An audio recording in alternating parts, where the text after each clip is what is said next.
नमस्ते मैम। नमस्ते। तो मैम सबसे पहले अपना परिचय आप दे दीजिए, कहाँ पे आपकी यूनिट हुई और क्या फॉर्म का नाम हुआ? मैं सोनिया दासी संस्कार ऑर्गेनिक्स से काम करती हूँ। ये जयपुर में सरना डूंगर में ये मेरी यूनिट लगी हुई है। झोटवाड़ा के पास ये यूनिट लगी हुई है मेरी। आइए मैम देखते हैं यूनिट पे अभी क्या क्या आपने किया हुआ है यहाँ पर। देखिए, हमने यहाँ पे ये नए बेड तैयार कर रखे हैं इस समय। हाँ जी। ये नए बेड हैं। अभी इनमें से केचुए निकाल के हमने नए बेड डाल दिए हैं। इन पे पत्ते लग गए हैं अब। जी जी। ये बेड जैसे उनके 2-3 दिन बाद उसमें से पत्ते हटा के पानी देंगे।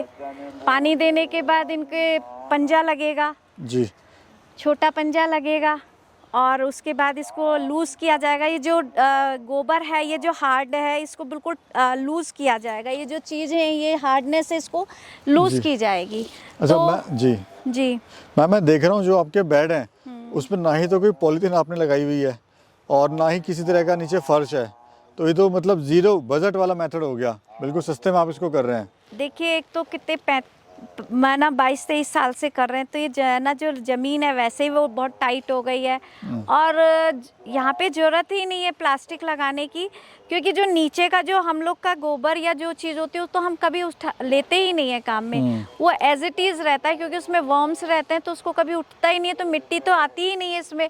ऊपर ऊपर से हमें खाद उतारनी होती है। पर लोग कहते हैं मैम अगर आप इसमें पॉलीथीन नहीं लगाएंगे या नीचे फर्श नहीं बनाएंगे तो जो क्वालिटी खाद की वो ख़राब हो जाएगी। देखिए, मेरी तो क्वालिटी में तो आज तक तो मुझे शिकायत आई नहीं और कोई खाद खराब हुई नहीं। और मेरे पास कोई स्टॉक भी नहीं है कि मैं कहूँ कि हाँ मेरे पास बचत हो रही है तो मुझे लगे कि हाँ मैं लॉस में जा रही हूँ। जी जी। मुझे तो ऐसा लगा नहीं कि खाद की क्वालिटी प्लास्टिक से लगाने से अच्छा है। ऑर्गेनिक होने का मतलब ही ना प्लास्टिक नहीं लगाना चाहिए, जी मेरा सोच है ये। जी। और सबकी अपनी अपनी सोच है कि कोई प्लास्टिक लगा के करता है, कोई ईंटें लगा के कर रहा है, लेकिन मैं शुरू से ऐसे ही कर रही हूँ और अभी भी आगे भी ऐसे ही करूँगी मैं। तो कितने बेड हैं अभी प्रेजेंट में आपके पास में? इस समय मेरे पास 600 बेड हैं इस समय टोटल मेरे। ठीक है। देखिए, और इधर है, अंदर भी है मेरे पास बेड।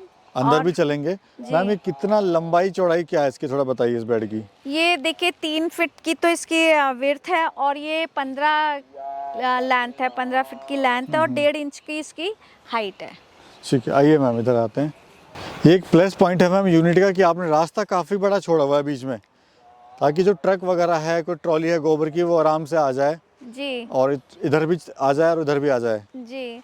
देखिए, क्या है, जब गोबर आता है तो हमारा हम लोग खाद उतारते हैं तो साथ के साथ पैरेलली गोबर लगाते हैं। हमें लेबर को भी ज़्यादा वो नहीं कि पूरा गोबर उठा के वहाँ तक लेके जाओ। हम साथ के साथ जैसे जैसे हमने इस प्लांट का गोबर ना खाद उतारा और साथ के साथ हम गोबर लगाते जाते हैं। तो जो ट्रैक्टर है, ट्रैक्टर से ही सारा काम हो जाता है, लेबर भी थोड़ी कम लगती है इस तरह से। इससे थोड़ा बेनिफिट ज़्यादा हो जाता है। बेनिफिट यही है, लेबर को मेहनत कम पड़ती है इससे मेरे यहाँ पे। अच्छा मैम, लैंड सिलेक्शन कैसे करें, जमीन का चुनाव कैसे करें हमारे किसान भाई? देखिए, ज़मीन तो जैसे थोड़ा मैं सा देखता हूँ कि पानी वगैरह भर जाता है, समतल नहीं करते हैं उसको, बरसात में फिर दिक्कत होती है।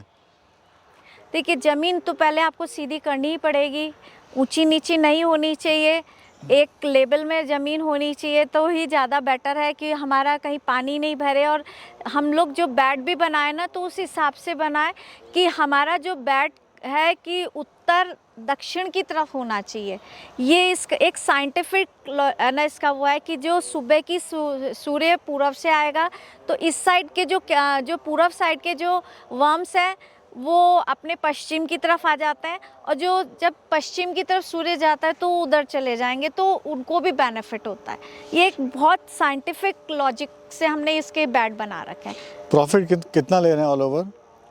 देखिए, प्रॉफिट तो इसका है 10 लाख रुपए महीने के आ जाता है, हमारे पॉली हाउस से आ जाता है।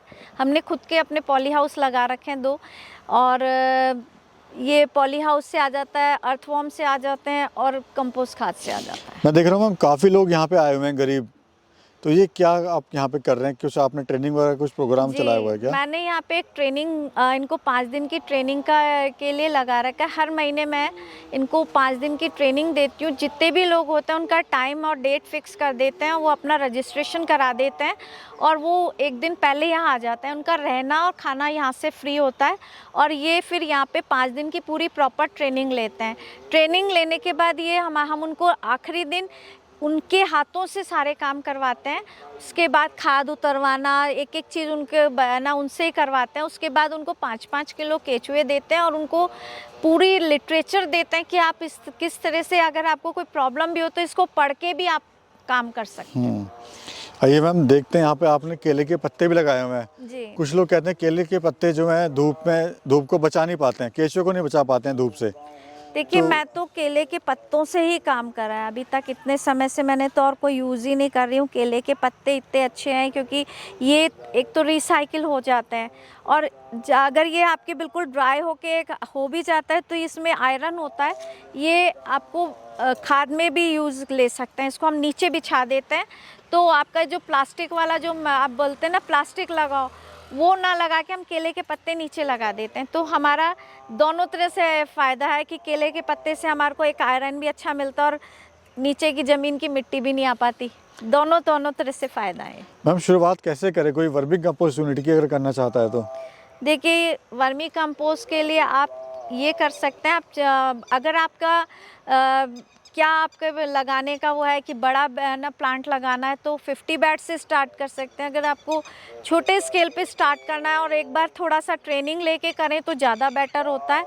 10 बेड से भी आप स्टार्ट कर सकते हैं और 10 बेड से स्टार्ट करेंगे तो एक बेड की लागत आपकी 5 से 6 हज़ार रुपये के करीब आती है, अगर गोबर आपके पास नहीं है तो।